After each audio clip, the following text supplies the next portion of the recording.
Hello friends, very good afternoon. मैं हूं Om Prakash Patel, CM rise government Adhartal Jabalpur Madhya Pradesh से। देखिए, एक्चुअली में जो पेपर आज आपके सामने लाया हूं मैं, वो है 2021-22 में क्वार्टरली एग्जामिनेशन। आप सोचेंगे कि ये क्यों डाल रहे हैं, क्योंकि मैंने पूरे पेपर्स पूरे सालों के सॉल्व करके डाले हैं। तो मैंने कहा कि ये बच गए थे किसी कारणवश से, मुझे पेपर नहीं मिल पा रहे थे या पहले मैंने यूट्यूब नहीं बनाया था।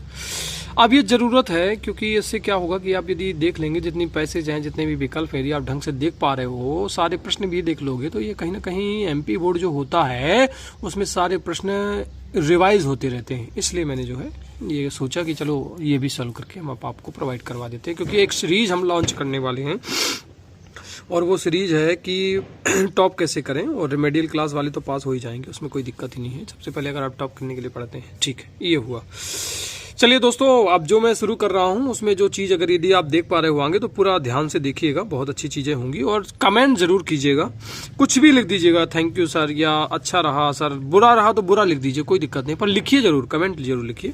और लाइक यदि बनता है तो लाइक जरूर कीजिए, क्योंकि इतनी मेहनत करते हैं तो और कुछ तो मिलना नहीं है आपसे, तो कम से कम इतनी हमारी गुरुदक्षिणा के रूप में हमको लाइक और सब्सक्राइब भी ना करो, फिर भी कमेंट आप लिख दो और ये लिख दो कि हाँ ठीक आपने पढ़ा है। अगर गड़बड़ी है तो वो भी लिख दो कि हाँ सर ये गड़बड़ है।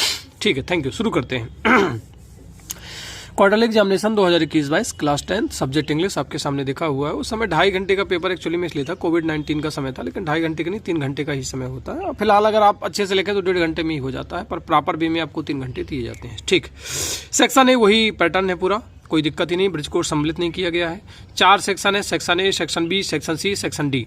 मैंने ज़्यादा तो नहीं सॉल्व कर पाया हूँ, पर जो चीज़ आपके लिए आवश्यक है वो मैं सॉल्व करके आपके पास लाया हूँ। चलिए, अब पैसेज में सॉल्व करने जा रहा हूँ। ऑल क्वेश्चन आर कंपलसरी, ठीक है, mark each of question are given against them. ये सेक्शन ए है, रीडिंग, सेक्शन ए की रीडिंग है। और read the passage carefully and answer the question given below 5। आपको मालूम है कि सेक्शन ए में 2 पैसेज आती हैं, एक क्वेश्चन नंबर 1 में 5 नंबर की, क्वेश्चन नंबर 2 में 5 नंबर की। तो पहली पोएम हम पैसेज हम सॉल्व करने जा रहे हैं, ध्यान दीजिएगा। देखिए, तरीका क्या होता है मैं आपको बता रहा हूँ कि पहले प्रश्न पढ़ते हैं, फिर इसके बाद पैसेज पढ़ते हैं, इसके बाद, लेकिन अब मैं समय को बचाने के लिए सबसे पहले पैसेज को पढ़ता हूँ। Mary was blind at birth. Mary जो है जन्म से ही, बर्थ जो जब वो उसका जन्म हुआ तो ब्लाइंड मतलब अंधी थी, आंख से नहीं देख पा रही थी। डॉक्टर्स ड्यूरिंग दोज ईयर्स, उस दौरान डॉक्टर जो है had been unable to do anything to correct the situation. इस सिचुएशन को सही करने के लिए डॉक्टर भी कुछ भी नहीं कर पाए। अनेबल मतलब असक्षम थे। एंड ऑल दो हर पेरेंट्स लिव्ड इन एंगुश। अब उसके जो पेरेंट्स थे बहुत दुखी रहते थे। Not being able to see was normal for her. उसे देख ना पाने के कारण वाज नॉर्मल फॉर, नॉर्मल सामान नहीं देख पाने के कारण वो दुखी रहते थे। आफ्टर ईयर्स, कई वर्षों बाद, आप training to live in a dark world, अंधेरे संसार में रह करके उसने ट्रेनिंग ली। और इसके बाद Mary got a job, Mary ने जॉब प्राप्त कर ली। And move into her own flat, और खुद के घर की ओर प्रस्थान किया। मूव मतलब प्रस्थान किया। सेवरल ईयर्स लेटर, बहुत वर्षों बाद, लेटर मतलब बाद में, द डॉक्टर्स, जो डॉक्टर थे, सी ओकेजनली विजिटेड फॉर चेकअप। एक जो महिला डॉक्टर थी जो कि विजिट चेकअप के लिए आई, चेकअप मतलब चेकअप किया किसी भी चीज का। टोल्ड हर, और उसे बताया कि a new technique had been found, बताया कि एक नई टेक्निक आ गई है, प्राप्त की गई है। This technique could restore her site. यह जो है टेक्निक जो है, उसकी जो बच्ची है मैरी, उसकी जो साइट है मतलब दृश्यता है उसको वापस लौटा सकती है। दृश्यता का मतलब आंखों में दिखाई देने लगेगा।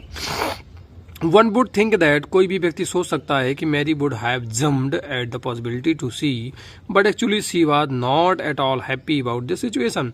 कोई भी व्यक्ति सोच सकता है मैरी इस चीज को सोच करके बड़ी खुश हो गई, संभावना हो गई देखने की, but actually she was not at all happy about this situation. लेकिन वो इस सिचुएशन से खुश नहीं थी। कौन सी सिचुएशन से कि उसे पता लग जाएगा नहीं आप देख सकती हो तो बड़ी खुश हो जाए, नहीं, वो दुखी ही रही। आगे बढ़ेंगे। दुखी मतलब उसके आगे नहीं कहा गया, ये मैं गलत बोल गया, मतलब कि वो सिचुएशन से उसे कोई ज्यादा खास फर्क नहीं पड़ा, वो खुश नहीं हुई कुल मिला के। She had never seen anything before, इसके पहले उसने कुछ भी नहीं देखा था। She had establish a life for herself in a world without site, उसने जो जीवन अपना एस्टैब्लिश किया था, एस्टैब्लिश का मतलब स्थापित किया था, वो कैसे, बिना साइट के, बिना दृश्य के, दिखाई दिए हुए, बिना दृश्यता के। And the thought of changing his life style, और जो उसकी लाइफ स्टाइल का परिवर्तन का जो ये विचार था वाज फ्राइटनिंग, डरावना था। क्यों? सदमा लग गया था उसको। क्योंकि उसको आदत सी पड़ गई मुझे लगता है, इस पैसेज को पढ़ के ऐसा लग रहा है जैसे कि उसको अब दिखाई देने लगा, इससे वो सदमे में आ गई कि मैं देखूंगी अब। She was more frighten of seeing than of not, वो ज्यादा सदमे में थी इसके बजाय ना देखने के बजाय, मतलब देखने ना दिखाई देने में उसको ठीक था, पर देख करके वो परेशान हो गई, ये मतलब है seeing than of not. Than of not का मतलब ना दिखाई देने से देखने में वो सदमे में पहुंच गई थी। इतना ये पैसेज है। पहला प्रश्न बड़ा सरल है जैसा कि आप देख रहे होंगे। One who can not see is called, जो दिखाई नहीं, जिसको दिखाई नहीं देता है, जो देख नहीं सकता, उसको ब्लाइंड बोलते हैं। ब्लाइंड का मतलब होता है अंधा। लैम मतलब लंगड़ा होता है। डम का मतलब गूंगा होता है। डीप का मतलब बहरा होता है। ठीक है, ये बहुत सरल था, ऐसे ही था वैकल्पिक रूप से। Second question, being able to see was, अर्थात देख पाने के नाते वाज क्या हुआ। Something Mary was not happy with, कुछ ऐसा था जिससे मैरी खुश नहीं थी। अब वेलकम सरप्राइज, अब मैरी वेलकम का सरप्राइज था मैरी के लिए। व्हाट मैरी वांटेड, क्या जो मैरी चाहती थी। व्हाट मैरी अकस्टम टू, जो भी मैरी जिस चीज से पीड़ित थी, आदि थी।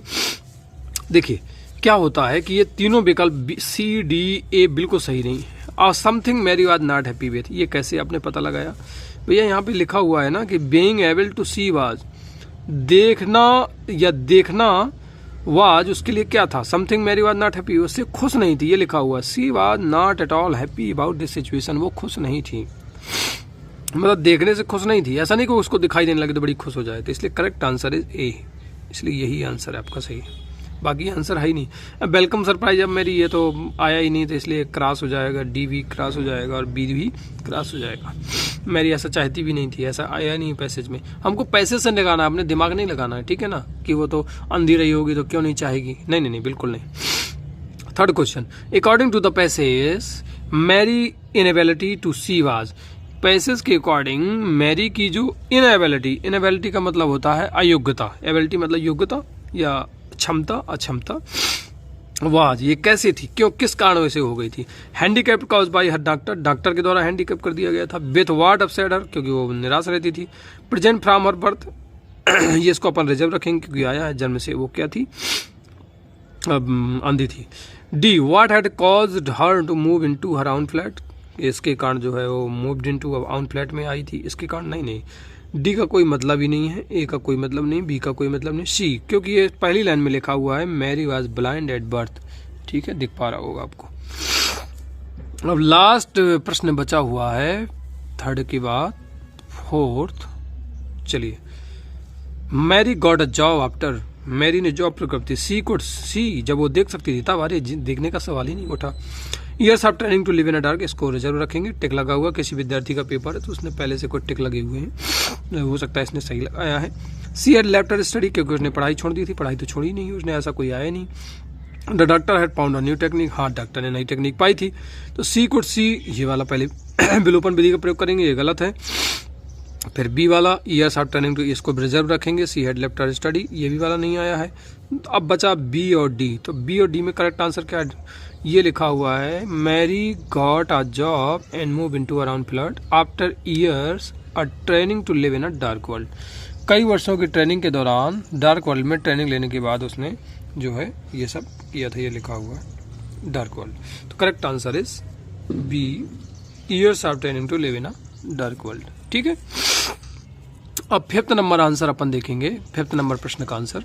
Find out the word from the passage which is similar to pain, pain का मतलब होता है दर्द, और दर्द का और इसका क्या प्राप्त करना है, नाउन फॉर्म। फ्राइटन तो सदमा होता है, सेवरल मतलब कई होता है, तो इसको पहले क्रॉस कर देंगे, फ्राइटन भी क्रॉस कर। अब बचा साइड, साइड मतलब दृश्य होता है इसको, तो करेक्ट आंसर इज डी, एंगोस, एंगोस का मतलब होता है दुखी दर्द। ठीक है, इस तरीके से एक पैसेज का आंसर आपका सॉल्व हो चुका है। चलिए अब सेकंड पैसेज 5 नंबर की देखते हैं। ये लिखा हुआ है आपके सामने, read the passage carefully and answer the question given below. 5 number, the natural place for all bacteria is the soil, जो स्वाभाविक रूप से जो प्लेस है बैक्टीरिया का, बैक्टीरिया मतलब कीटाणु जीवाणु जिसको आप बोलते हो, इज द सॉइल क्या है, मिट्टी है। मिट्टी से मतलब जो स्वाभाविक रूप से जो बैक्टीरिया पाए जाते हैं वो कहाँ पाए जाते हैं, मिट्टी में पाए जाते हैं। जब जो है मिट्टी ड्राई मतलब सूख जाती है तो इट में बिकम अ डस्ट, मिट्टी सूख करके क्या बनती है, डस्ट बन जाती है। And be carried and be carried about in the air, और इसको हवा में, डस्ट को कौन उड़ा ले जाता है? हवा, विद द बैक्टीरिया, और उसके साथ में क्या चले जाते हैं? बैक्टीरिया चले जाते हैं। वन माइट थिंक दैट, कोई भी व्यक्ति सोच सकता है कि because of this country would be a most unhealthy, इसके कारण जो है कंट्री अनहेल्दी पोल हो गई। ध्यान से देखिएगा, थोड़ा सा ध्यान भटका तो नहीं समझ में आएगा, unhealthy place. But this is not true, यह सही नहीं है। पर सही क्या है? There is in the country, ये कंट्री जो होती है और कंट्री के साथ जो हवा है, ऑलवेज मतलब हमेशा, मोर और लेस, कम और ज्यादा, मॉइस्चर से भरी होती है, टू विच, जिसमें दीज डस्ट पार्टिकल्स, जिसमें जो डस्ट के अणु होते हैं, है ना, क्लिंग, चिपक जाते हैं मॉइस्चर वाली हवा में। ध्यान दीजिएगा, ये विकल्प आएगा तो हम आंसर नहीं निकाल पाएंगे। जो डस्ट वाली हवा होती है उसमें जो डस्ट के पार्टिकल्स होते हैं वो चिपक जाते हैं। And which will be carried to the ground, इनको कहाँ ले जाया जाता है? ग्राउंड में, जमीन पे चले जाते हैं। क्यों? क्योंकि जब मॉइस्चर होगा, मॉइस्चर में जब हवा चिपक जाएगी तो वो थोड़ा सा बजनी बन जाएंगे तो सीधे धड़ाम से ग्राउंड में जाएंगे। अब वो देखिए, डस्ट में यदि कीटाणु रहे होंगे तो शायद वो कीटाणु भी ग्राउंड में चले जाएंगे। ध्यान दीजिएगा। While in the dwelling house, dwelling का मतलब होता है रहने वाले घरों में, जहां हम रहते हैं सिटी में, in the city the air is usually dry so that the dust bodies fill the air.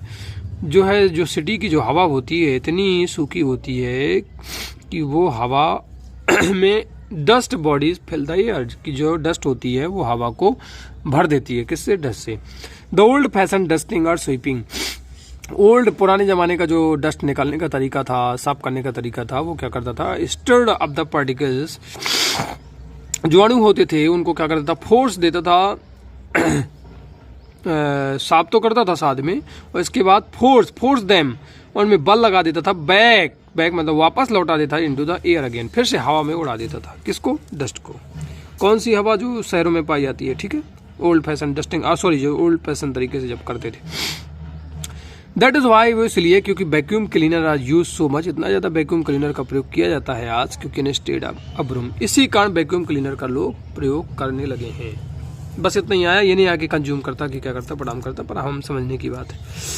Which is the natural place for bacteria, पहला विकल्प है। या प्रश्न कहेंगे बहुत सरल है, क्योंकि सीधे सीधे इसमें आंसर हमको दिखाई दे रहा है। वाटर है नहीं है तो वाटर में क्रश लगा देंगे, तो सॉइल है, एयर, स्काई, तो सीधे सीधे कौन है? सॉइल है। चलिए अब चलते हैं थर्ड प्रश्न में। Vacuum cleaners are better than broom because, जो वैक्यूम क्लीनर होता है वो बेटर देन होता है ब्रूम से, मतलब झाड़ू से, क्योंकि vacuum cleaner are most modern, vacuum cleaner modern है, बिल्कुल मॉडर्न है, सही है ये भी विकल्प। Broom are old fashion, broom old fashion है, बिल्कुल सही है। Vacuum cleaner absorb the dust particles, ये भी सही है। They do not send dust particle into the air again, फिर से जो है हवा में नहीं भेजते हैं। ये थोड़ा दुविधा वाला आंसर है, सारे आंसर जो भी व्यक्ति देखेगा वो सब अलग अलग तरीके से कहेगा। मेरे अकॉर्डिंग अब वैक्यूम क्लीनर मॉडर्न, लेकिन इसका कोई संबंध नहीं कि vacuum cleaner better than modern से क्या संबंध है, ये अपन पैसेज में दिया, लेकिन ऐसा कोई कारण नहीं दिया है। ब्रूम आर ओल्ड फैशन, ठीक है, ब्रूम ओल्ड फैशन है, लेकिन इसका ये मतलब नहीं कि वैक्यूम क्लीनर इसके अच्छा हो जाता है। वैक्यूम क्लीनर क्यों अच्छा है, ये ब्रूम क्यों अच्छा नहीं है? क्योंकि वो बैक कर देता है, जो डस्ट है उसको दोबारा फोर्स कर देता है और वापस हवा में उड़ने लगती है। अब थोड़ा ध्यान देंगे, vacuum cleaners observe the dust particles, ये तो आया नहीं है, पर हम जानते हैं कि जो वैक्यूम क्लीनर्स होता है वो ऑब्जर्व कर लेता है डस्ट पार्टिकल्स को, डस्ट के पार्टिकल्स को ऑब्जर्व कर लेता है। अब पैसेज के अकॉर्डिंग हमें आंसर देना है, इसको भी जरूर रखेंगे। डी नंबर, पहले दूसरे तो है ही नहीं। दे do not send dust particles into the air again, ये भी नहीं लिखा हुआ है कि वो जो है डस्ट के पार्टिकल्स को हवा में दोबारा वापस वो दोबारा नहीं भेजते हैं, ऐसा कहीं नहीं आया है। अब सी और डी में हमें आंसर ढूंढना है। अगर सही देखा जाए सही मामले में तो करेक्ट आंसर इज सी। इसलिए मैंने कहा ना, सारे आंसर सही हैं पर करेक्ट आंसर इज सी। चलिए third number, the moisture in the country air is responsible for, जो अपन कंट्री का मतलब आप यहाँ पे समझ गए होंगे कि क्या मतलब है। जो मॉइस्चर से भरी हुई हवा होती है, कंट्री मतलब किसी भी छोटे पे स्थान में, प्लेस में, गांव देहात में, वो उत्तरदायी होती है। Filling the air with dust, ये आया है कि ये शहर वाले में आया है, डस्ट से भर देती है। Filling the air, dust air को भरने में विद डस्ट, ऐसा नहीं आया है। जब सूखी हवा होती है तब उसमें जो है डस्ट भर जाती है। ये साफ नहीं आ रहा वीडियो, हाँ अब आ गया। फिर क्या है, turning to the soil into dust, ये टर्न हो जाती है सॉइल से मिट्टी में, बिल्कुल गलत है, ये भी गलत है। Returning to the bacteria to the soil, इसको रिजर्व करके रखेंगे। Making the country in healthy place, ये भी बिल्कुल गलत कह रहा है, क्योंकि पहले विकल्प में आ गया कि ये सही बात नहीं है। Correct answer is C. ये returning the bacteria to the soil, ये कहेंगे कि सर ये तो आया ही नहीं है पैसेज में, फिर आप कैसे आंसर कह रहे हैं? क्योंकि भैया वो कह रहा है कि जो vacuum cleaner observe the dust particle, नहीं, जो मॉइस्चर की हवा होती है वो वापस जो है मॉइस्चर जो होती है उसमें कीटाणु चिपक जाते हैं आकर के, और जैसे कीटाणु चिपक जाते हैं वो धड़ाम से नीचे आती है। और आपको मालूम है कि जो डस्ट होती है उसमें बैक्टीरिया होती है, पहले हम पढ़ चुके हैं, तो बैक्टीरिया साथ में कहाँ आ जाते हैं? नीचे आ जाते हैं। इससे correct answer is C. The word country in the passage means, बिल्कुल सही समझ में आ गया होगा। विद्यार्थी ने डी लगाया था अर्बन एरिया, पर अर्बन नहीं होता। C number correct answer is the rural area. ठीक है, एक में क्योंकि शहर आया है, फिर इसलिए मैं आपको दिखा देता हूँ पैसेज। देखिए ये है सिटी, सिटी मतलब शहर, शहर की है। यहाँ तक कह रहा will be carried to the ground, समझ गए? इसलिए तो शहर, और यहाँ पे समझ में आ रहा है इस वाली लाइन से कि ये शहर और किसकी बात की जा रही है? गांव देहात की बात की जा रही है। हाँ चलेंगे। The noun form of the true is truthful, बिल्कुल एडजेक्टिव होता है। ट्रूली एडवर्ब कहलाता है। अनट्रू तो विलोम है। Correct answer is D truth. अब ये जो पहले से टिक लगे हुए हैं, किसी विद्यार्थी के पेपर में मैंने कहा ना मंगाया था, उसके पास रखा था, बहुत अच्छी बात है, शायद उससे गलत हो गया था। इस प्रकार से मित्रों सेक्शन ए की जो क्वेश्चन नंबर 2 की जो पैसेज है वो भी यहाँ पे समाप्त होती है। अब अपन चलेंगे। देखिए मैंने लिखे हैं, थोड़ा सा आपको एक तरीका दिखा देता हूँ कि पेपर कैसे सॉल्व किया था, क्योंकि अपन फालतू की चीज़ें लिखेंगे तो उससे क्या मतलब निकलने वाला है, ये मैं सॉल्व करता हूँ। मुझे समय की कमी के कारण ज़्यादा नहीं सॉल्व कर पाऊँगा, थोड़ा सा बीमार भी हूँ, फिर भी मैंने सॉल्व किया। क्वार्टरली एग्जाम 2021-22 कैसे आप लोगों के लिए एक तरीका है, आप चाहें तो स्क्रीनशॉट ले सकते हैं। देखिए फर्स्ट का डी ब्लाइंड, सेकंड का ए, थर्ड का सी, फोर्थ का बी, इसमें फिफ्थ का डी। हम देखेंगे कि मैंने आंसर लिखे हैं। ऐसा क्यों? क्योंकि फालतू चीज़ें लिखने से हमें नंबर तो मिलना नहीं है, और गलतियाँ होंगी तो हम क्यों फालतू लिखें यार, ये बात है और कुछ नहीं। आंसर नंबर 2 के जो आंसर हमने बताए थे वो भी आपके सामने दिख रहे हैं। अब थोड़ा विकल्प वाले हम पहले ले चलते हैं। 10 नंबर के विकल्प यहाँ थे, अब सेक्शन सी भी चलते हैं। ऐसा क्यों? क्योंकि थोड़ा सा विकल्प वाले देख लें, फिर बाकी चलते हैं ना। Fill in the blanks choosing the correct alternative given in the brackets any 5। 5 करना है और दिए कितने हैं? 6। तो का 6 के 6 दे दें? नहीं भैया, 5 ऊपर के जो सही होंगे उन्हीं के नंबर दिए जाएंगे। धोखे से यदि आपका गलत हो गया तो नंबर आपको नहीं मिलेंगे। मैं कितने सॉल्व करूंगा? 6 के 6। क्यों? क्योंकि आपकी सुविधा के लिए। हो सकता है आप 6 में से कोई एक चुन लें। चलिए सेक्शन सी, इसमें तो पहले बता दें। ही नोज द बॉय, वो लड़के को जानता था।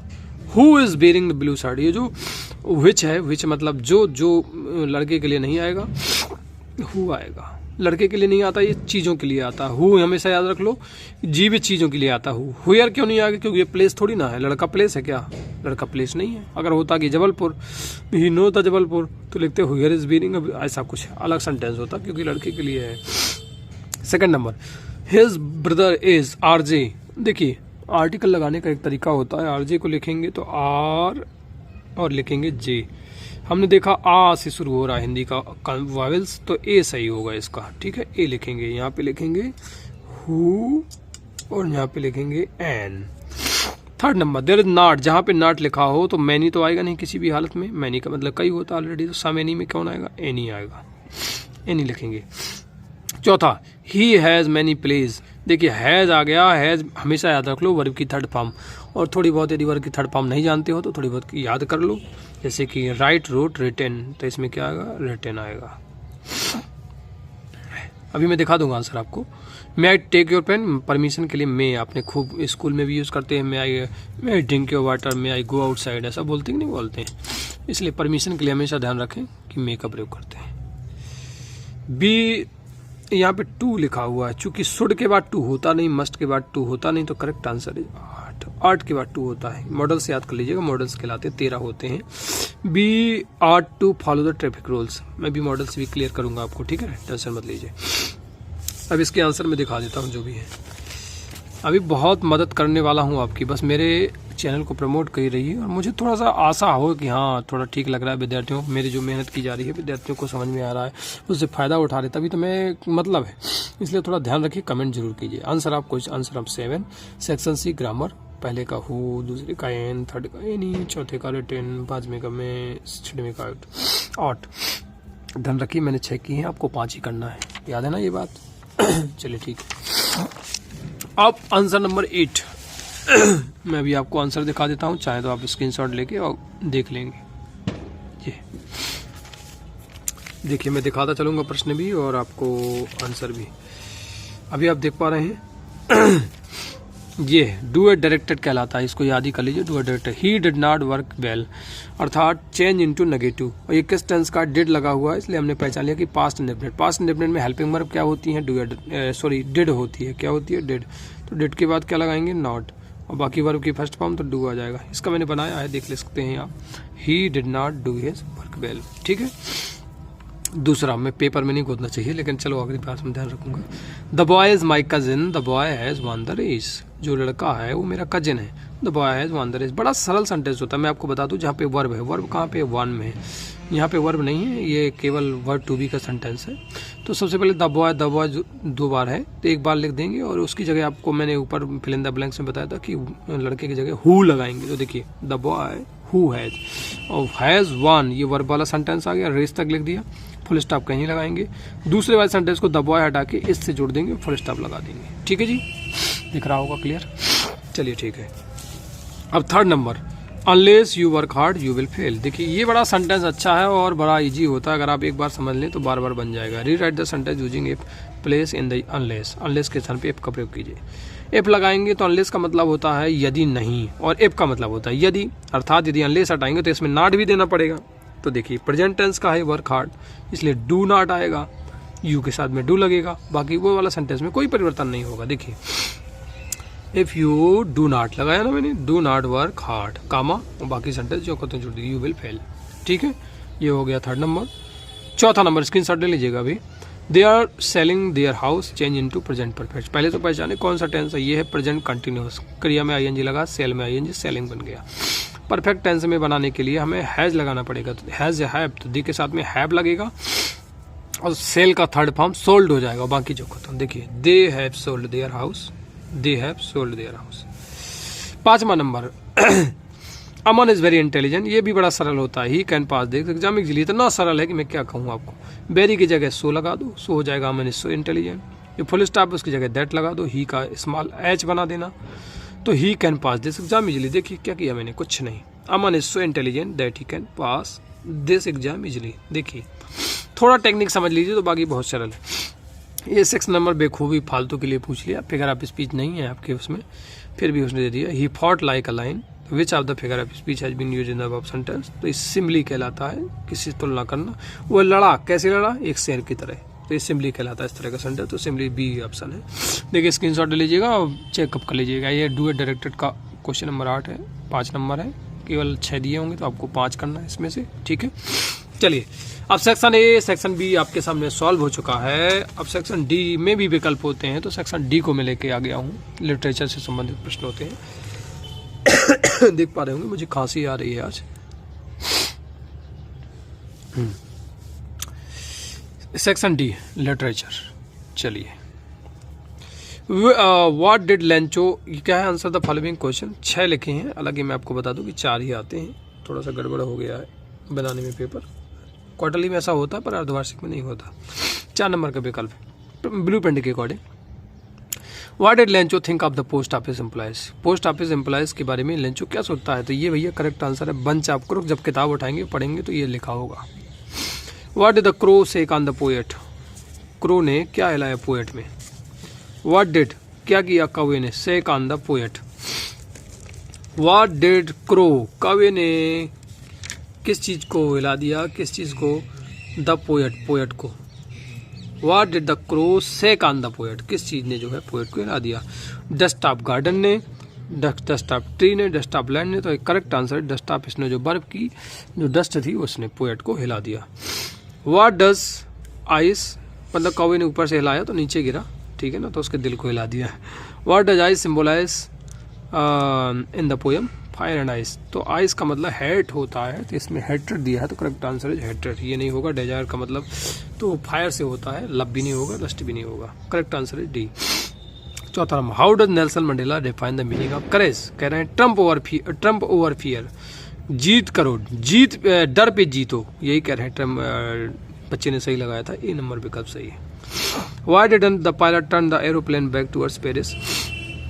मतलब कि पायलट जो था वो क्यों नहीं वापस हुआ टुवर्ड द पेरिस की तरफ? क्योंकि he wanted to meet his family, क्योंकि वह फैमिली से मिलना चाहता था। He wanted to go on a holiday, क्योंकि वो छुट्टी पे जाना था। He did not like a Paris, ये सब बात नहीं थी, पर इतना आया है कि he did not want to miss the breakfast, वो चाह रहा था कि मैं सुबह का नाश्ता घर में जाकर करूँ, उसको मिस नहीं करना चाहता था। 7 नंबर, हाउ डज, दिख रहा है भैया कि मैं ऐसे पढ़े जा रहा हूँ, दिख रहा है।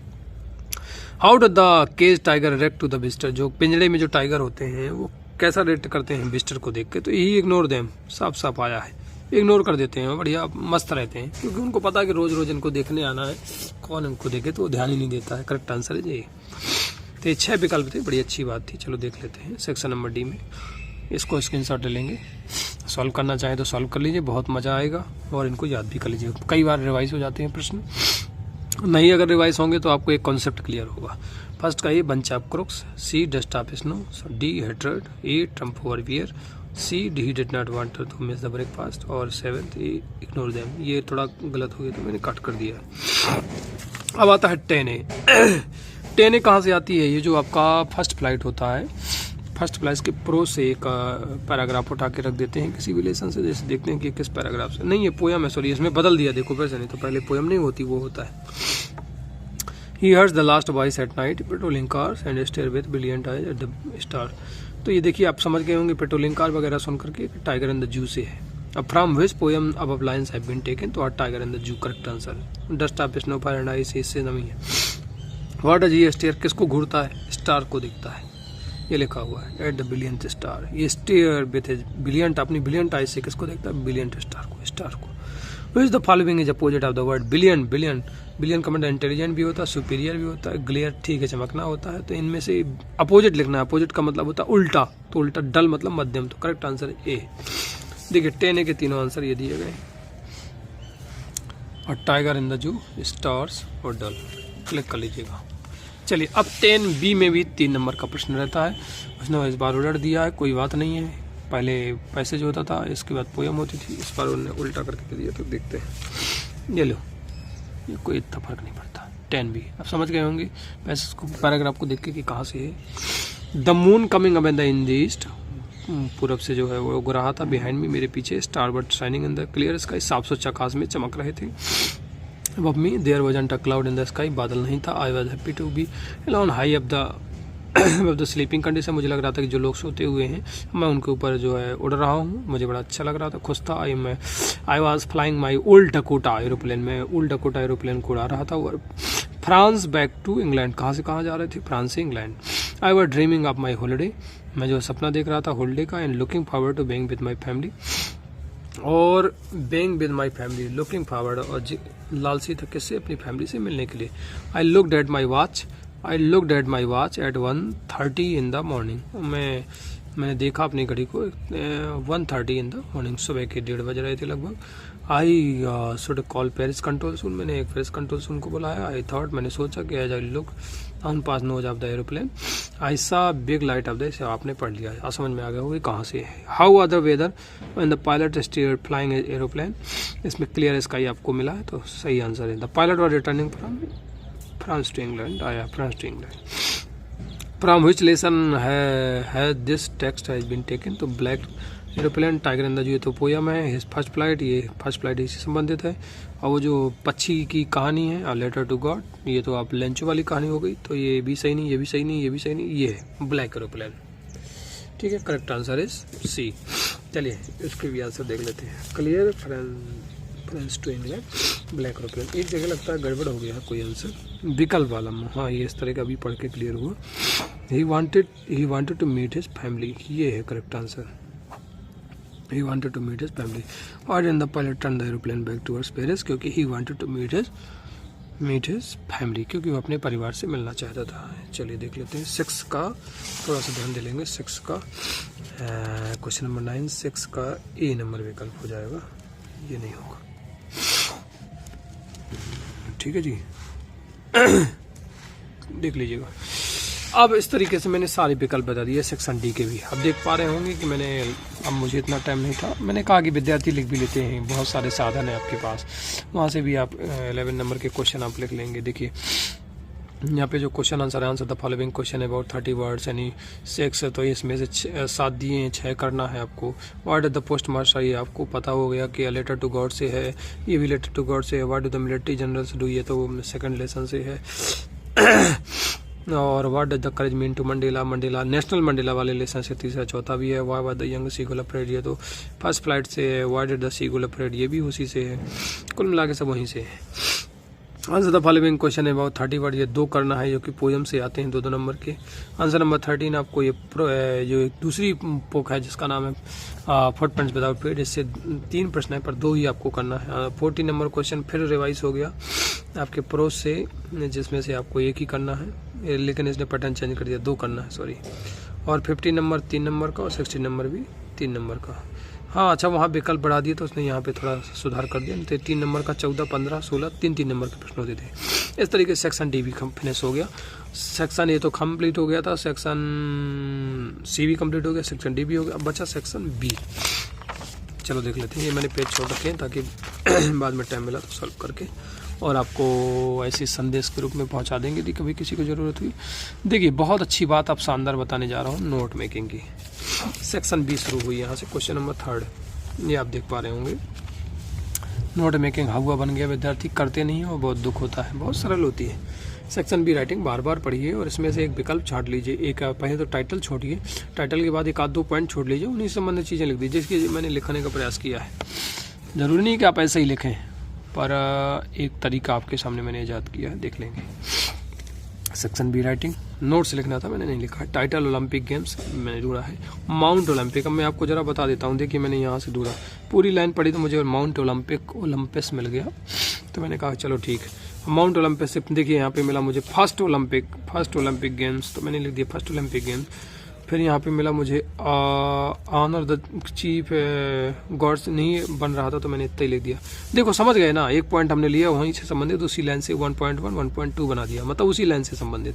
सेकंड द ग्रीक्स मैंने आगे पढ़ा, ये मिला the Greeks empire physical fitness in the education of youth, तो मुझे ये द ग्रीक्स मिल गया, मैंने द ग्रीक्स लिखा। फिजिकल फिटनेस इसी पे आगे लिखा हुआ, ये है physical fitness and strength in their education of youth, तो देखिए strength in their education EDU मैंने शॉर्ट में लिख दिया क्योंकि एब्रीविएशन लिखना होगा। एब्रीविएशन की स्पेलिंग याद कर लीजिएगा, ABBREVIATION। अभी नीचे में दिखा रहा हूँ यूथ। और कंटेंस्ट इसके बाद और आगे मैं पढ़ा तो मुझे एक शब्द मिल गया कंटेंस्ट, तो मैंने इसको उठा लिया और इसके बाद ये लिख दिया। एब्रीविएशन क्या है देखिए, जैसे कि मैंने EDU दिख रहा है आपको, EDU दिख रहा है कि नहीं दिख रहा, हाँ दिख रहा होगा। EDU को मैंने शॉर्ट में एजुकेशन को लिखा, ये मैं दिख रहा हूँ। EDU को मैंने लिखा EDU से, तो ये मैंने एब्रीविएशन के रूप में दिखा दिया। इसको याद कर लीजिएगा थोड़ा सा शॉर्ट, और चाहे तो आप स्क्रीनशॉट लीजिएगा। CHET क्या है, चैरियट एक जगह आया तो मैंने CHT लिखा था, इसको चैरियट। आप कितने एब्रीविएशन लिखेंगे? अरे भैया 1 2 3 बहुत हैं, 4 ज़्यादा मैक्सिमम लिख सकते हो तो 5, इससे ज़्यादा क्या करोगे। 4 नंबर का, 1 नंबर का टाइटल, 3 नंबर 2 नंबर ऊपर मिल जाना, 1 नंबर एब्रीविएशन की, बस हो गया।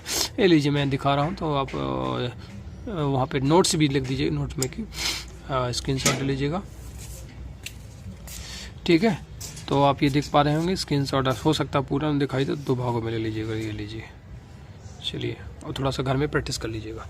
ये हुआ सेक्शन बी का क्वेश्चन नंबर 3। आप सेक्शन बी का क्वेश्चन नंबर 4 जो कि एक में फॉर्मल लेटर, एक में इनफॉर्मल लेटर, मैंने फॉर्मल लेटर लिखा है जो कि स्कूल लिविंग सर्टिफिकेट के लिए। बड़ा सरल है, कई बार आया घिसा पेटा है, पर देख लीजिए, ज़्यादा कमेंट नहीं करना है। फॉर्मेट देख लीजिए, to the principal government higher secondary school Guna, ये क्योंकि ये प्रश्न में ही लिखा हुआ था, ये लिखा गवर्नमेंट हायर सेकेंडरी स्कूल गुना, तो यहाँ से मैंने लिख दिया। प्रिंसिपल मैंने यहाँ से पाया तो यहाँ से स्पेलिंग मैंने उतार दी इसकी, ये देखा। Subject and application for school leaving certificate, ये भी मैंने प्रश्न से उतार दिया। कुल मिला के इसलिए मैं बता रहा हूँ ताकि ऐसा ना हो, कुछ कमज़ोर जो बच्चे होते हैं वो नहीं कर पाते, तो उनके लिए भी मेरा फोकस है कि कर लें। स्क्रीनशॉट चाहे तो आप 2 भागों में ले लें, ये कितना और ये लीजिए फिर इतना। और मैंने अब थोड़ा सा लिख दिया कि I am a student of your school. ये फेमस लाइन है, my father has been transfer to Datia, एक जिला है वहाँ पे ट्रांसफर करा दिया। जो जिला आप जानते हो वहीं, सतना करवा दो, छतरपुर करा दो, पन्ना करा दो, शहडोल करा दो, जो भी आपको कराना है, ग्वालियर करा दो। So I am unable to continue with my study, मैं यहाँ पढ़ने में असमर्थ हूँ। प्लीज़ इशू में इशू बस याद रख लीजिए, प्लीज़ इशू में स्कूल लिविंग सर्टिफिकेट, ये मुझको पेपर ऐसे मिल गया था। Thank you yours faithfully name Manisha Chauhan अपना नाम नहीं लिखना, जब उसमें नाम दिया गया है तो उसी में नाम, ये देखिए मैं आपको दिखा रहा हूँ मनीषा चौहान यहाँ पे लिखा हुआ है, तो वहीं से मैंने ये नाम मेंशन कर दिया। ठीक है, ये हो गया एप्लीकेशन। अब क्वेश्चन नंबर जो 5 है, राइट एनी ऐसे one of the topic in about terrorism पे है, द एम्प्लॉयमेंट प्रॉब्लम है, value of the games and sports है, use of science and India मतलब वंडर ऑफ साइंस का है, गेम्स का है। अब देखिए मेरे पास इतना टाइम नहीं था और मैंने सोचा कि विद्यार्थी याद कर लेंगे, लेकिन अभी एक सीरीज इसके लिए अभी स्पेशल चालू होगी, तो परेशान ना हो। इसको मैंने अभी तो नहीं फिलहाल किया है, इनमें से आप कोई भी कर लीजिएगा कहीं से भी, पर मैंने एक प्रश्न जरूर किया है, क्वेश्चन नंबर 6 है। इसको इसलिए किया क्योंकि ये थोड़ा सा पेपर से आपको करना होता है, इसको समझना जरूरी है। देखिए आप देख पा रहे हो कोविड-19 preservation, wash your hands, use of, ये सब दिख रहा है आपको, कई बार पेपर में नहीं दिखता। अब देखिए मैंने कैसे बनाया है सिंपल तरीके से, देख पा रहे होंगे, स्क्रीनशॉट ले लीजिएगा। ये देखिए आंसर नंबर 6, देखिए बहुत बड़ा नहीं लिखना, 3 नंबर का ही है आंसर। आप क्वेश्चन नंबर 6 कोविड-19 prevention, we should wash your hands, we use of, मैंने क्या यूज किया, केवल बी शुड और बाकी वहीं से जोड़ दिया, we use of daily, we should avoid, इसमें डेली ज़्यादा कर दिया था, बी शुड अवॉइड को crowds, we should wear mask, we should avoid hand shake, we should take away. इतनी लाइन मैंने एक्स्ट्रा जोड़ दिया, अगर आपका चाहें तो ऐसे जोड़ दें, नहीं तो इतने लिख दें, in this type be can save us from कोविड-19। ठीक है, ये कहाँ से मैंने लिखा, बस वहीं से। तो आपको इतना लिखना है, 3 नंबर का है, क्यों इतना थोड़ी ना लिखेंगे, और थोड़ा बड़ा अगर आप लिख सकते हो तो लिख सकते हैं। मैंने कमजोर से कमजोर विद्यार्थी के लिए कहा, क्योंकि कोई प्रश्न आपको छोड़ना नहीं है। इस प्रकार से विद्यार्थी ये पेपर सॉल्व हो गया है। देखिए अगर आप लास्ट तक बने रहे हैं तो मैं आपका आभारी हूँ, बहुत बहुत धन्यवाद देखने के लिए। आप मेरे चैनल पे कमेंट कीजिएगा, यदि वीडियो लंबा बना है, अच्छा नहीं बना है तो उस पर कमेंट कीजिए, कुछ भी लिख के भेजिए, हेलो हाय जो भी आप कर सकते हैं वो लिख के भेजिए। और यदि आपको बेहतर लगा है, अच्छा है, और जितनी वीडियो में भेजूँ उसकी लिंक आप तुरंत प्राप्त करना चाहते हैं, सबसे पहले मैसेज प्राप्त करना चाहते हैं, तो मेरे को क्या करें, सब्सक्राइब कर लें और ऑल में कर लें, है ना, क्योंकि सब्सक्राइब भी 3-4 प्रकार का होता है यूट्यूब की तरफ से। ठीक है, बहुत बहुत धन्यवाद आप सभी को, बहुत बहुत धन्यवाद।